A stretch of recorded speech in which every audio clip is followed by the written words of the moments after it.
Hello दोस्तों, यदि आप लोग भी बिहार बोर्ड से 2026 में क्लास 10th का एग्ज़ाम देने वाले हैं तो अभी हम इस वीडियो में नन हिंदी का 100 गो ऑब्जेक्टिव क्वेश्चन बताने वाले हैं, क्योंकि 19 फरवरी के दिन आप लोग का नन हिंदी का पेपर है और प्रथम पाली द्वितीय पाली में जो क्वेश्चन पूछा जाने वाला है ना, वही क्वेश्चन मैं आपको 100 को बता रहा हूँ। 50 को प्रथम पाली में और 50 को द्वितीय पाली में पूछेगा, तो अच्छे से पूरा ऑब्जेक्टिव क्वेश्चन को एकदम याद कर लीजिएगा। अगर आप नहीं याद करते हैं ना तो 19 तारीख दिन जब पेपर देकर आएंगे ना, एग्जामिनेशन हॉल से बाहर निकलेंगे, आपको खूब पछतावा होगा कि काश उस वीडियो को देख लिए होते, आज हमारा सही हो जाता पूरा ऑब्जेक्टिव क्वेश्चन। तो अच्छे से पूरा आप लोग याद करके जाइएगा। ये एकदम ना 19 फरवरी के दिन लड़ने वाला ऑब्जेक्टिव क्वेश्चन है, ठीक है। पहला नंबर आप सभी का क्वेश्चन है, पाठ्य पुस्तक शंकर शैलेंद्र द्वारा रचित कविता का क्या नाम है। तो पहला का उत्तर हो जाएगा ऑप्शन नंबर बी, तू जिंदा है। तो ऑप्शन नंबर बी सही जवाब मिल जाएगा पहला नंबर क्वेश्चन का। दूसरा नंबर क्वेश्चन है, बाल मनोविज्ञान पर आधारित प्रेमचंद की कहानी कौन सी है। तो ईदगाह ऑप्शन नंबर डी हो जाएगा दूसरा नंबर क्वेश्चन का। दूसरा का आंसर हो जाएगा डी नंबर दोस्तों। तीसरा नंबर क्वेश्चन है, कवि शंकर शैलेंद्र किस जीत में यकीन करने की बात करते हैं। तो जिंदगी की जीत में, ये जिंदगी के जीत में यकीन करने की बात करते हैं। तो ऑप्शन नंबर हो जाएगा तीसरा का ए नंबर हो जाएगा। चौथा नंबर क्वेश्चन है, हामिद की बूढ़ी दादी का क्या नाम है। हामिद की बूढ़ी दादी का नाम है अमीना। 4 नंबर क्वेश्चन का ऑप्शन नंबर 20 सही जवाब मिल जाएगा, याद कर लीजिए। पांचवा नंबर क्वेश्चन है, पांचवा नंबर, महमूद के पास 12 पैसे हैं, मोहसिन के पास 15 पैसे हैं, हामिद के पास कितने पैसे हैं। तो हामिद के पास मात्र 3 पैसे हैं और उसी 3 पैसे से वो अपनी दादी अमीना के लिए चिमटा खरीदता है, ठीक है। सभी लोग चैनल को सब्सक्राइब कर लीजिएगा। मैं आपको ना पेपर में एकदम हूबहू लड़ने वाला ऑब्जेक्टिव क्वेश्चन बताएंगे, क्योंकि इस समय आपको ना सब कोई फर्जी वीडियो दे रहा है ताकि आप लोग वीडियो देखकर उन लोगों के व्यू बढ़ाएं, लेकिन हम पूरे ईमानदारी से अच्छे तरीके से आपको वीडियो बनाकर दे रहे हैं ताकि आप पूरा का पूरा ऑब्जेक्टिव सही कर सकें। यदि आप में से हर एक लड़का जिसका नॉन हिंदी सब्जेक्ट है, अगर कमेंट बॉक्स में एक बार अच्छा कुछ कमेंट कर देता है हमारे प्रति, जिससे कि हमको बहुत अच्छा लगे, तो मैं आपको एकदम प्रॉमिस करता हूँ आपसे, मैं ऑब्जेक्टिव सब्जेक्टिव दोनों का इतना इंपॉर्टेंट ऑब्जेक्टिव सब्जेक्टिव का वीडियो बढ़िया बढ़िया बनाकर डाल दूंगा ना कि आप उसे देख लोगे ना तो पास हो जाओगे पूरा, और आपको अच्छे नंबर मिल जाएगा नॉन हिंदी में, ठीक है। तो आप लोग हमें ज़रूर कमेंट करिएगा इस वीडियो में, ठीक है। आइए 6 नंबर क्वेश्चन को दोस्तों देखते हैं। 6 नंबर क्वेश्चन है, किस कविता को पढ़ने के बाद पता चलता है कि बधाएं व्यक्तित्व को निखारने का काम करती है दोस्तों। तो 6 नंबर क्वेश्चन का सही उत्तर हो जाएगा करमवीर, है ना। करमवीर ऑप्शन नंबर बी सही जवाब मिल जाएगा। अगला क्वेश्चन है 7 नंबर, बाल गोविंद भगत शीर्षक पाठ की विद्या है। बाल गोविंद भगत शीर्षक पाठ की विद्या क्या है। तो दोस्तों हो जाएगा रेखा चित्र, ऑप्शन नंबर डी सही जवाब मिल जाएगा। अगला क्वेश्चन 8 नंबर, बाल गोविंद भगत साहब मानते थे। तो बाल गोविंद भगत साहब कबीर को मानते थे। 8 का उत्तर हो जाएगा ऑप्शन नंबर ए सही जवाब मिल जाएगा। अगला क्वेश्चन है 9 नंबर, बाल गोविंद भगत क्या थे। बाल गोविंद भगत साधु थे गृहस्थ थे। तो दोनों हो जाएगा, साधु और गृहस्थ दोनों हो जाएगा। आंसर आपका हो जाएगा सी नंबर सही जवाब। अगला क्वेश्चन है 10 नंबर, हुंडरू का जल प्रताप शीर्षक पाठ की विद्या है। तो यात्रा वृत्तांत हो जाएगा। 10 का उत्तर हो जाएगा ऑप्शन नंबर ए।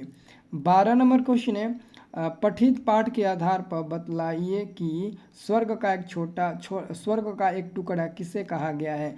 तो स्वर्ग का एक छोटा सा टुकड़ा छोटा नागपुर को कहा गया है। डी नंबर सही उत्तर हो जाएगा 11 नंबर क्वेश्चन का। 12 नंबर क्वेश्चन है, रांची से हुंडरू की दूरी कितना है।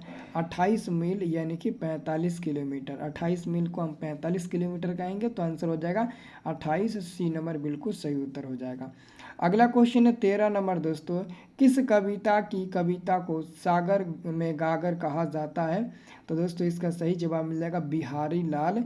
13 का उत्तर हो जाएगा बी नंबर। 13 का दोस्तों उत्तर हो जाएगा बी नंबर बिहारी लाल, सब लोग याद रखिएगा।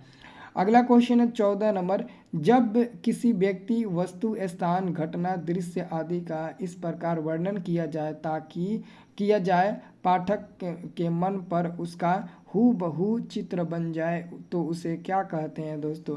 तो उसे हम लोग क्या कहेंगे, तो रेखा चित्र कहेंगे। सी नंबर सही जवाब मिल जाएगा 14 का। 15 नंबर क्वेश्चन है, निम्नलिखित शब्द से रिक्त स्थानों की पूर्ति कीजिए। ये गम के और 4 दिन इंतजार, 4 दिन इंतजार के और 4 दिन। तो इंतजार यहाँ पर हम लोग भरेंगे, सी नंबर उत्तर हो जाएगा, खाली जगह पे इंतजार भरेंगे। अगला क्वेश्चन है जलजले का अर्थ क्या होता है? इसका अर्थ होता है भूकंप। 16 का उत्तर हो जाएगा डी नंबर दोस्तों, जलजले का अर्थ होता है भूकंप होता है। अगला क्वेश्चन है 17 नंबर, रमजान के कितने रोज़ों के बाद ईद आती है? तो दोस्तों रमजान के पूरे 30 दिनों के बाद ईद आती है। आंसर हो जाएगा बी नंबर 17 नंबर क्वेश्चन का।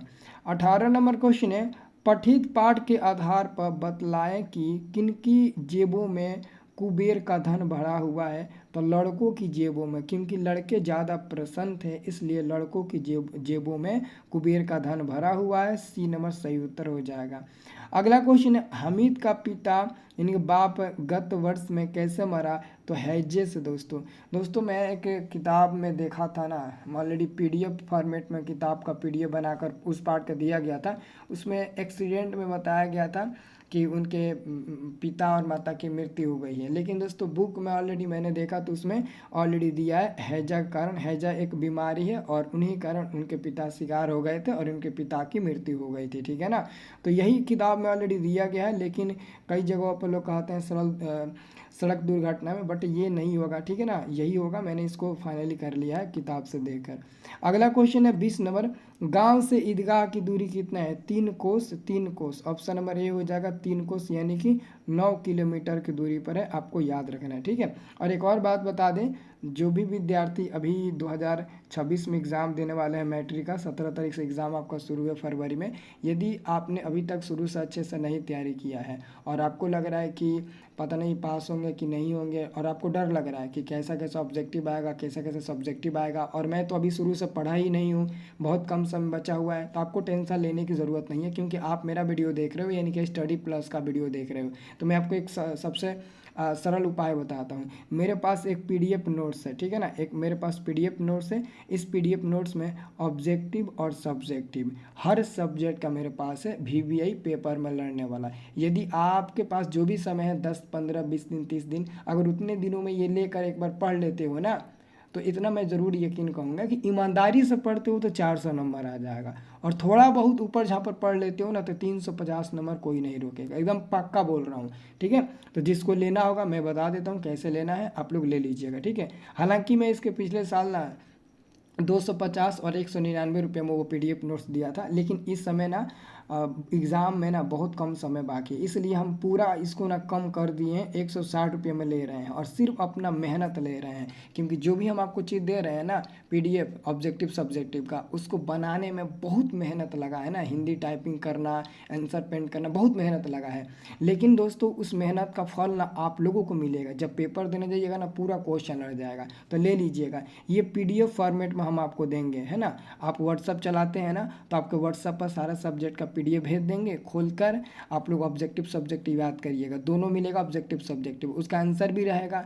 और आप ठंडी का मौसम है, रजाई में घुस कर पढ़िएगा, कुछ दिक्कत नहीं होगा, मोबाइल से पढ़ लीजिएगा, किताब पर लेटने की ज़रूरत ही नहीं है। ठंडी का कोई यहाँ पर काम मतलब कि ठंडी का यहाँ पर कोई दिक्कत ही नहीं होगा, ठीक है। तो मैं बता देता हूँ कैसे लेना है। सबसे पहले ये हमारा नंबर नोट कर लो, जिसको भी लेना होगा इस नंबर पर मेरे पास फ़ोन करना या व्हाट्सएप पर मैसेज करना कि सर आप अपना स्कैनर भेज दीजिए, मैं पेमेंट कर देता हूँ 160 रुपया, और आप हमें पीडीएफ नोट्स भेज दीजिए, तो मैं आपको भेज दूंगा। ये नंबर नोट कर लो, सभी लोग इसी नंबर से मैसेज फ़ोन या करना लेने के लिए, ठीक है ना। कुछ लोग सोचेंगे कि 160 रुपया कहीं देंगे सर, कहीं पीडीएफ नहीं देंगे, तो मैं आपसे और आपसे और मेरे से कोई दुश्मनी है क्या बाबू, कि हम आपको 160 रुपया लेकर आपको पीडीएफ नहीं देंगे, या फिर 160 रुपया लेकर हम स्वर्ग में चले जाएंगे, ऐसा नहीं ना है। तो बाबू आप लोग अच्छे से ले लीजिएगा और अच्छे तरीके से आप लोग पढ़ाई करिएगा, ठीक है ना। ऐसा मत सोचिएगा, हम वैसे आदमी नहीं है, अच्छे से आप लोग बस लेकर उससे पढ़िएगा। और कुछ लोग सोचेंगे लालच के चक्कर में कि नहीं लेंगे ये होगा, पता नहीं लड़ेगा कि नहीं लड़ेगा। तो देखिए भाई, वो तो बात सही है कि आपका ये जो डाउट है वो आपको डाउट करना चाहिए, लेकिन ये भी सोचो कि यदि आप नहीं लेते हो और आप एग्ज़ाम देते हो और आपका रिजल्ट 2-3 नंबर से ना सेकेंड डिवीज़न या थर्ड डिवीज़न आ जाएगा, तो आप स्कॉलरशिप से तो वंचित हो जाएंगे ना। स्कॉलरशिप तो आप नहीं मिलेगा आपको, स्कॉलरशिप का पैसा के लिए फॉर्म नहीं भर पाएंगे 10,000 रुपये के लिए। तो 160 रुपये के लालच के चक्कर में उतना आप लोग मतलब ना उतना रिस्की मत लीजिएगा, 160 रुपये के चक्कर में 10,000 का, इसलिए आप ज़रूर ले लीजिएगा। मैं यही बोलूँगा कि आप लोग ले लीजिएगा, कोई दिक्कत नहीं। 160 रुपये कहाँ आएगा कहाँ जाएगा, ये तो पढ़ाई वाला चीज़ है ना, इसलिए चलिए 21 नंबर क्वेश्चन देखते हैं। महमूद क्या खरीदता है? ईदगाह शीर्षक कहानी के आधार पर बताइए। तो महमूद क्या खरीदता है बाबू? तो सिपाही खरीदता है। 21 का उत्तर हो जाएगा, 21 का उत्तर हो जाएगा आपका सी नंबर, सिपाही खरीदता है। अगला क्वेश्चन है, ईदगाह शीर्षक कहानी में बच्चों के बीच सभी खिलौनों का बादशाह किसे कहा गया है? तो चिमटा को कहा गया है। सभी सभी का बादशाह किसको कहा गया है? चिमटा को कहा गया है। सी नंबर बिल्कुल सही उत्तर हो जाएगा। अगला क्वेश्चन है 23 नंबर, काम कितना ही कठिन हो किंतु कौन उकताते नहीं? तो कौन उकताते नहीं? तो करमवीर कभी उकताते नहीं। बी नंबर बिल्कुल सही जवाब मिलेगा, करमवीर उकताते नहीं। आंसर हो जाएगा बी नंबर। अगला क्वेश्चन है, ध्यान से देखिएगा, 24 नंबर, राम वृक्ष बेनीपुरी के अनुसार किस महीने में समूचा गांव खेतों पर उतरता है दोस्तों? तो आपको याद रखना है, 24 का उत्तर हो जाएगा डी नंबर, आषाढ़। आषाढ़ के महीना में सब समूचा गांव खेतों में उतर जाता है। अगला क्वेश्चन है 25 नंबर, बाल गोविंद भगत शीर्षक पाठ के रचनाकार कौन है? राम वृक्ष बेनीपुरी। ऑप्शन नंबर हो जाएगा बी नंबर, राम वृक्ष बेनीपुरी जी हो जाएंगे। ठीक है।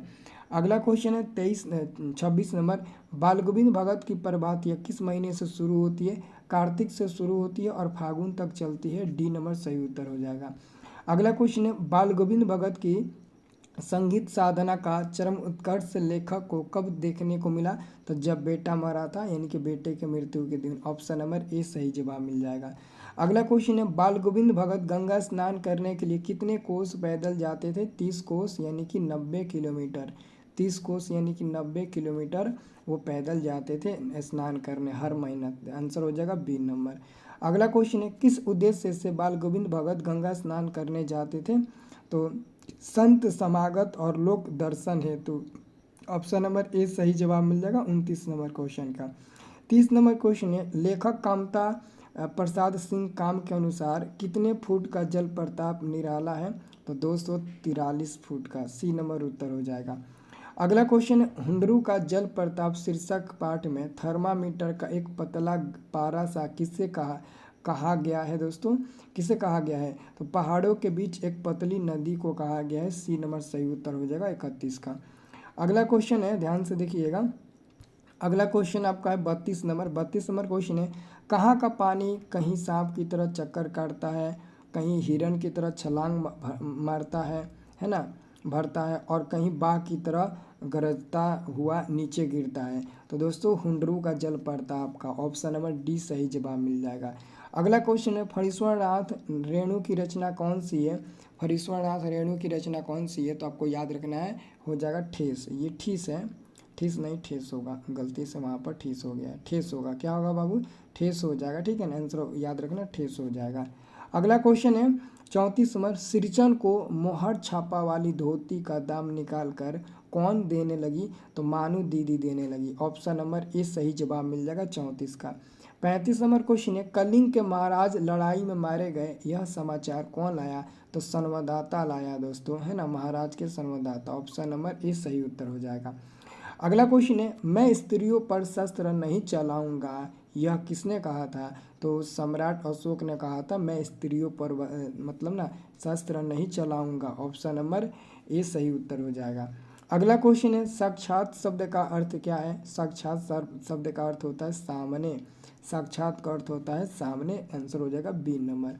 अगला क्वेश्चन है, ईर्ष्या तू न गई मेरे मन से शीर्षक पाठ साहित्य की कौन सी विद्या है? निबंध है। ऑप्शन नंबर सी सही जवाब मिल जाएगा, निबंध 38 का।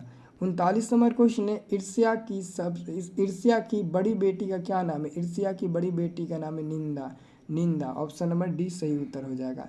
अगला क्वेश्चन है 40 नंबर, विक्रम नामक यक्ष को दमित कर बिहार बनाने के कारण किस विश्वविद्यालय का नामकरण हुआ है? तो विक्रमशिला विश्वविद्यालय का। आंसर हो जाएगा बी नंबर सही जवाब। अगला क्वेश्चन है, विक्रमशिला विश्वविद्यालय में अध्यापन का माध्यम क्या था? तो संस्कृत। सी नंबर सही उत्तर हो जाएगा। अगला क्वेश्चन है 42 नंबर, दीदी की डायरी शीर्षक पाठ में संजू किस कक्षा में पढ़ती थी? 8वीं कक्षा में पढ़ाई करती थी। बी नंबर सही उत्तर हो जाएगा। अगला क्वेश्चन है, देश में फैली हुई आर्थिक विषमता पर शब्दार्थ संधान करते समय कौन उग्रता समवादी प्रतीत होते हैं?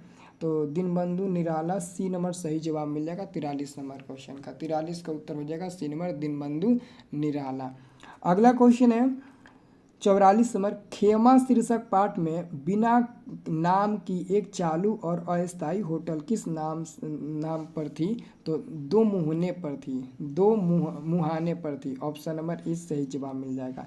अगला क्वेश्चन है तू जिंदा है तो शीर्षक कविता के कवि निम्न में से कौन है?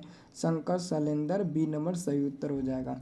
46 नंबर क्वेश्चन है आज करना है जिसे करते हैं उसे आज ही, यह पंक्ति किस शीर्षक कविता की है? 46 का उत्तर हो जाएगा करमवीर पाठ की है, सी नंबर उत्तर हो जाएगा।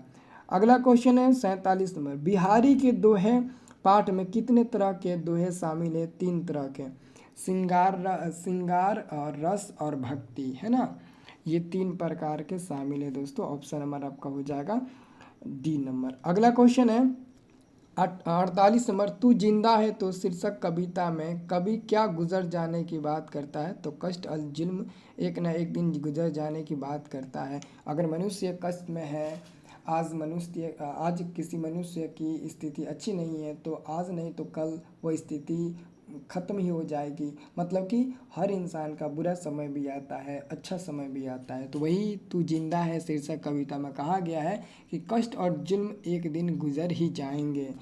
अगला क्वेश्चन है आपका 49 नंबर, करमवीर शीर्षक कविता में कौन परिश्रम करने से नहीं चुराता है? तो कभी भी करमवीर व्यक्ति परिश्रम करने से पीछे नहीं हटते हैं और दिल नहीं चुराते हैं।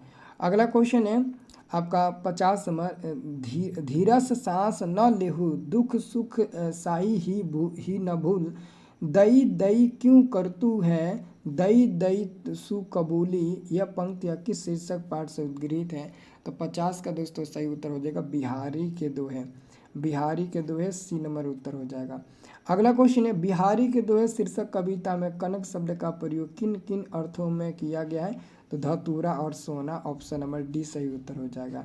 अगला क्वेश्चन है जिंदगी हो मेरी परवाने की सुतत, या रब इल्म की सम हो से हो मुझको मोहब्बत था रब, यह पंक्ति किस शीर्षक कविता, ये किस कविता की है? तो यह दोस्तों बच्चे की दुआ, ऑप्शन नंबर ए हो जाएगा बच्चे की दुआ। ठीक है, नेक्स्ट क्वेश्चन है 53 नंबर, काम को आरंभ करके यूं नहीं छोड़ते, सामना करके नहीं जो भूलकर मुंह मोड़ते, इन पंक्तियों के रचयिता कौन है? तो दोस्तों अयोध्या सिंह उपाध्याय हरिओद, जो कि करमवीर पाठ के लेखक हैं, करमवीर कविता के लेखक, और उसी कविता की यह पंक्ति है जिसके लेखक है अयोध्या सिंह उपाध्याय हरिओद। अगला क्वेश्चन है 54 नंबर, आगे चना गुरु मात दिए, ले तये तुन चाबी हमें नहीं दियो, यह किसने कहा? तो सुदामा जी ने कहा। ऑप्शन नंबर बी सही जवाब मिल जाएगा। अगला क्वेश्चन है गुमी हुई आज़ादी की कीमत सबने पहचानी थी, यह पंक्ति किस शीर्षक कविता की है? तो 55 का उत्तर हो जाएगा दोस्तों, 55 का हो जाएगा झांसी की रानी लक्ष्मीबाई, सी नंबर उत्तर हो जाएगा। अगला, पीपल के पत्ते कैसे होते हैं? पीपल के पत्ते नुकीला होता है, आंसर हो जाएगा डी नंबर। नुकीला होता है ना, दिल की तरह होता है, ऐसे नुकीला, बहुत ही नुकीला होता है, ऐसे दिल की तरह। ठीक है, अगला क्वेश्चन है संसार से निर्मोही रहने की कौन बात करते हैं? तो संसार से निर्मोही रहने की बात करते हैं Kabir ji, option number D सही उत्तर हो जाएगा। अगला क्वेश्चन है मनुआ शब्द का अर्थ क्या है? मनुआ शब्द का अर्थ होता है मन, ऑप्शन नंबर ए हो जाएगा। अगला क्वेश्चन है पीड़ितों और बूढ़ों से मोहब्बत करने की प्रार्थना ईश्वर से कौन कर रहे हैं? बच्चे कर रहे हैं, छोटे छोटे, ऑप्शन नंबर ए हो जाएगा। अगला क्वेश्चन है बड़े न हुजे गुगन बिनु, बिरद बड़ाई पाए, कहत धतूरे सो कनक, गहनो गढ़ियो न जाए, इन पंक्तियों के रचयिता कौन है? बिहारी जी हो जाएंगे, बी नंबर सही जवाब मिलेगा 60 नंबर क्वेश्चन का, बी नंबर बिहारी जी हो जाएंगे। अगला क्वेश्चन है निम्न में से कौन सिंगारी के कवि माने जाते हैं? तो बिहारी जी सिंगारी कवि माने जाते हैं, 61 का उत्तर हो जाएगा सी नंबर आप सभी का। ठीक है, चलिए अगला क्वेश्चन है दोस्तों 62 नंबर, बाल गोविंद भगत किसे साहब मानते थे? कबीर को मानते थे। अगला क्वेश्चन है गोदी में पियवा चमक उठे, सखिया चिहुक उठ ना, यह गीत कौन गा रहे हैं? तो ये बाल गोविंद भगत गा रहे हैं, बी नंबर उत्तर हो जाएगा। अगला क्वेश्चन है, हुंडरू के झरने से कितना फीट की ऊंचाई से पानी नीचे गिरता है? तो 243 फुट। ऑप्शन नंबर आपका हो जाएगा बी नंबर सही उत्तर। अगला क्वेश्चन है, सिरचन को लोग बेकार ही नहीं बल्कि बेगार समझते थे। आंसर हो जाएगा सी नंबर सही जवाब। अगला क्वेश्चन है, कर्लिंग महाराज की कन्या का क्या नाम है? पद्मा नाम है, पद्मा। ऑप्शन नंबर ए सही जवाब मिल जाएगा। नेक्स्ट क्वेश्चन है, कैसे मनुष्य समाज की दया के पात्र हैं? तो चिंता दग्ध मनुष्य किसके पात्र हैं? तो समाज में दया के पात्र हैं। ऑप्शन नंबर बी हो जाएगा। अगला, भागलपुर जिला के किस गांव में विक्रमशिला विश्वविद्यालय बना? अंतचीतक। ऑप्शन नंबर सी हो जाएगा, अंतचीतक गांव में बना। अगला क्वेश्चन है, दीनबंधु निराला शीर्षक पाठ के लेखक का क्या नाम है दोस्तों? तो आंसर हो जाएगा शिव पूजन सहाय। 69 का सही उत्तर हो, नहीं, हाँ 69 को उत्तर हो जाएगा आचार्य शिव पूजन सहाय। ऑप्शन नंबर डी सही उत्तर हो जाएगा। अगला क्वेश्चन है 70 नंबर, आदिवासी संस्कृति की विशिष्टता को उभारने वाला यात्रा वृत्तांत कौन है दोस्तों? हुंडरू का जल प्रताप, सी नंबर उत्तर हो जाएगा। अगला क्वेश्चन 71 नंबर, विरोधियों द्वारा सैकड़ों बाधा डालने के बावजूद कौन अपना काम ठीक करके ही हटते हैं? तो वो होते हैं कर्मवीर व्यक्ति, कर्मवीर लोग होते हैं। अगला क्वेश्चन है, क्रम के प्रति निष्ठा ही व्यक्ति को सफलता का निर्धारण करती है, यह किसने कहा था? तो यह दोस्तों अयोध्या सिंह उपाध्याय हरिओद ने कहा था, क्योंकि यह बात क्रमवीर पाठ में कही गई है। तो 72 का ऑप्शन नंबर ए सही जवाब मिल जाएगा। अगला क्वेश्चन, यकीन शब्द का अर्थ क्या होता है? यकीन शब्द का अर्थ होता है दोस्तों भरोसा। आंसर हो जाएगा 73 का बी हो जाएगा, भरोसा होता है। 74 नंबर क्वेश्चन है, जुल्म के महल गिरने की बात किस कविता में की गई है? तो जुल्म के महल गिरने की बात की गई है तू जिंदा है, तो सी नंबर आपका बिल्कुल सही उत्तर हो जाएगा। नेक्स्ट क्वेश्चन है, तू जिंदा है तो शीर्षक कविता में करवा को किसका इंतजार है? तो करवा को मंजिलों का इंतजार है। 75 को उत्तर हो जाएगा सी नंबर। 76 नंबर क्वेश्चन है, नाम से ज़्यादा बड़ा क्या होता है? तो नाम से बड़ा दोस्तों होता है गुण। ऑप्शन नंबर ए सही जवाब मिल जाएगा 76 का। 77 नंबर क्वेश्चन है, हामिद खिलौने की जगह अपनी दादी के लिए क्या खरीद कर लाता है? चिमटा खरीद कर लाता है 3 पैसे के। ठीक है, तो आंसर हो जाएगा बी नंबर, याद रखना। अगला क्वेश्चन है 78 नंबर, बाल मनोविज्ञान पर आधारित कहानी है। तो बाल मनोविज्ञान पर आधारित कहानी है ईदगाह, सी नंबर उत्तर हो जाएगा। अगला क्वेश्चन है, हामिद की उम्र क्या थी? हामिद 4-5 साल का लड़का था, डी नंबर सही जवाब मिल जाएगा 79 का। तो दोस्तों इस वीडियो में ना 79 ही प्रश्न मैं बता पाया, 100 कंप्लीट नहीं कर पाया। नेक्स्ट वीडियो में 100 कंप्लीट कराऊंगा, ठीक है ना। और आपको मैं पूरा का पूरा ना ऑब्जेक्टिव सही करा कर ही छोड़ूंगा, जितना बताऊंगा बस याद करते चलना, ठीक है। सारा क्वेश्चन इंपॉर्टेंट मैं बताया हूँ, ठीक है।